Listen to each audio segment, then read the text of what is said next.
Hello दोस्तों। जय हिंद। जय भारत। आप सभी का आपके अपने यूट्यूब चैनल जिसका नाम है यंग इंजीनियर पर है फिर से एक बार हार्दिक स्वागत, जिस पे मिलती है आप लोगों को आईटीआई से जुड़ी हर छोटी और हर बड़ी जानकारी, वो भी बिल्कुल फ्री। और एक बार फिर ऐसी ही महत्वपूर्ण जानकारी लेकर हम हुए हैं आप सबके सामने फिर से हाजिर। जैसा कि आपको हमने हमारे पिछले वीडियो में बताया था कि जो डीजीटी है उसने परफॉर्मा तैयार कर लिया है, जो आपके सीबीटी बेस एग्ज़ाम होने हैं। और ये सीबीटी बेस एग्ज़ाम जो हैं वो ईयरली सिस्टम के होने हैं, ना कि सेमेस्टर सिस्टम के। मेरे काफ़ी सारे आईटीआई के भाइयों का कमेंट भी आया था और काफ़ी सारे आईटीआई के दोस्तों का मेरे पास मैसेज आया था, तो मैं उनको एक बार क्लियर कर देता हूँ कि सीबीटी एग्ज़ाम जो वो होने हैं वो ईयरली बेस वाले बच्चों के होने हैं। सेमेस्टर के वही ओएमआर शीट के चलेंगे। और जो अभी जिन्होंने ईडी और प्रैक्टिकल का एग्ज़ाम दिया है उन्हीं बच्चों के अभी सीबीटी एग्ज़ाम होंगे। तो ये बात आप लोगों के सामने रखनी थी। अब चलते हैं हमारे अगली खबर की तरफ, जो कि है डीजीटी ने गाइडलाइंस जारी की है कि अब किस प्रकार से जो सीबीटी है उसके एग्ज़ाम होने हैं।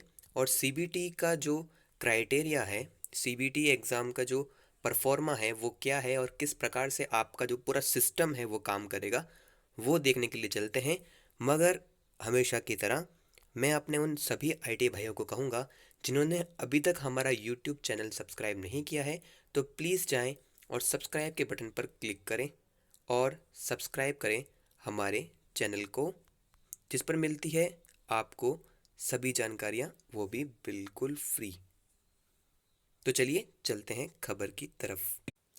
मैं एक बात और क्लियर करना चाहूँगा अपने उन सभी आईटीआई के भाइयों से कि आप लोग इसकी चिंता बिल्कुल ना करें, क्योंकि काफ़ी सारे आईटीआई स्टूडेंट्स को चिंता हो रही है कि 4 जनवरी आ रही है और उनके पास में ना तो कोई एडमिट कार्ड आया है और ना ही किसी भी प्रकार की कोई इन्फॉर्मेशन। ये आईटीआई की जिम्मेदारी रहेगी और डीजीटी इस बात का पूरा ध्यान रख रहा है कि जिन भी आईटीआई के स्टूडेंट्स ने ईडी और प्रैक्टिकल दिया है उन सब के एग्ज़ाम करवाए जाएं। तो आप लोगों को चिंता नहीं करनी है, चिंता आपकी आईटीआई को करनी है, क्योंकि यहाँ पर आईटीआई के लिए ही इंस्ट्रक्शन दिए गए हैं। तो चलिए देखते हैं। सबसे पहले ये एआईटीटी यानी कि डीजीटी ने सीबीटी एग्ज़ाम की यूज़र मैनुअल जारी किया है, जिसके अंदर आपको एग्ज़ाम कैसे देना है और इसमें क्या क्या चीज़ चाहिए है और कैसे सवाल आएंगे और किस तरीके से सिस्टम काम करेगा उसके बारे में डिटेल दी गई है। तो यहाँ पे आपको जो सेकंड नंबर पॉइंट दिख रहा है वो दिख रहा होगा कि enter your valid email ID. आपकी जो आईटीआई हैं उन सबको गाइडलाइंस दी गई है कि हर एक आईटीआई स्टूडेंट की ईमेल आईडी और उनकी बर्थ ऑफ डेट और साथ में मोबाइल नंबर को अपडेट किया जाए, ताकि आपको जो भी जानकारी है वो टाइम टाइम पर मिलती रहे। तो यहाँ पर जैसा दिया गया है कि आपकी ईमेल आईडी और पासवर्ड आपको डालना है और फिर जाकर आपका जो सिस्टम है वो लॉगिन होगा। सबसे मेन जो बात है कि आपका जो सिस्टम होगा उस सिस्टम को इस प्रकार से बनाया जाएगा कि वो एक सेफ़ सिस्टम होगा, जिससे कि आप जो हैं वो होम पेज पर जाकर या गूगल में सर्च करके आंसर नहीं ढूंढ पाएंगे। तो जो भी आप कंप्यूटर पे सवाल करेंगे वो एक सेफ़ जो ब्राउज़र होता है, जिसको सेफ़ ब्राउज़र कहते हैं, वो लॉक हो जाता है एक बार चलने के बाद में। उसके बाद में वो चेंज नहीं होता। अगर आप उसको चेंज करने की कोशिश करेंगे तो वो वहाँ पर हैक हो जाएगा या फिर वो वहाँ पर आपकी प्रॉब्लम क्रिएट करेगा और आपका एग्ज़ाम छूट सकता है। तो आपको विशेष ध्यान रखना है कि आपको अपने डैशबोर्ड को चेंज करने की गलती नहीं करनी है। उसके बाद में यहाँ में जो इंस्ट्रक्शन दिए हुए हैं, लॉगिन आईडी आपकी प्रोफाइल पिक आएगी और उसके बाद में आपका पासवर्ड वगैरह सब डालना है आपको। यहाँ पे जो आपकी ईमेल आईडी आएगी, ईमेल आईडी के बाद में यहाँ पे जो एंटर पासवर्ड बताया गया है वो आपकी बर्थ ऑफ डेट भी हो सकती है, आपका रजिस्ट्रेशन नंबर भी हो सकता है। इसके बाद में जो आपका जो मेन पेज खुलेगा वो कुछ इस तरीके से खुलेगा, जैसा कि आपको इसमें देखने को मिल रहा है। यहाँ पे जैसे ही आप लॉगिन करेंगे, आपकी फ़ोटो आएगी, आपका बारकोड आएगा, जैसा कि आपके एडमिट कार्ड के अंदर भी बना हुआ होगा। तो यहाँ पे आपका जो जहाँ सॉरी यहाँ पे आपका जो यहाँ पे आपका जो पूरा सिस्टम खुलेगा, उसमें आपकी फ़ोटो आएगी। फ़ोटो के साथ में आपका बारकोड नीचे की तरफ आएगा। यहाँ पे आपका नाम, आपके पिता का नाम, आपका रजिस्ट्रेशन नंबर और आपका एग्ज़ामिनेशन पास कोड आएगा। ट्रेड आएगी आपकी यहाँ पे, और इसके बाद में आप यहाँ पे स्टार्ट कर सकते हैं एग्ज़ाम को, जैसा कि इसमें दिखाया गया है।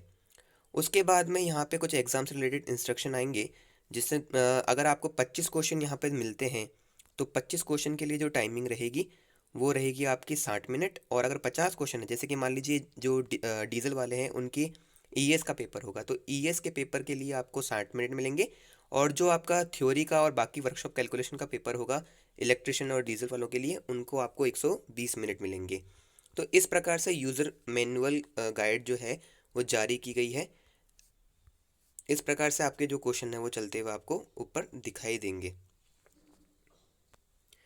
आप जैसे ही ये क्वेश्चन पूरा कर लेंगे, आप कौन कौन से क्वेश्चन अटेंड कर रहे हैं, यहाँ पे आपके एग्जाम की आईडी आ जाएगी। टोटल क्वेश्चन 25 आ जाएंगे, जैसे आपके ईएस का पेपर होता है।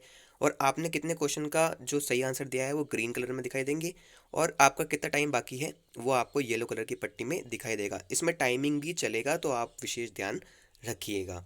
ये यूज़र मैनुअल गाइड सीबीटी की एग्ज़ाम के लिए डीजीटी की ओर से जारी की गई है। हमें उम्मीद है आपको ये जानकारी अच्छी लगी होगी। वीडियो को जाके लाइक करें, सब्सक्राइब करें हमारे चैनल को, और शेयर करें इस वीडियो को अपने दोस्तों के साथ में, ताकि उन तक भी पहुंचे सही जानकारी बिल्कुल सही समय पर। धन्यवाद।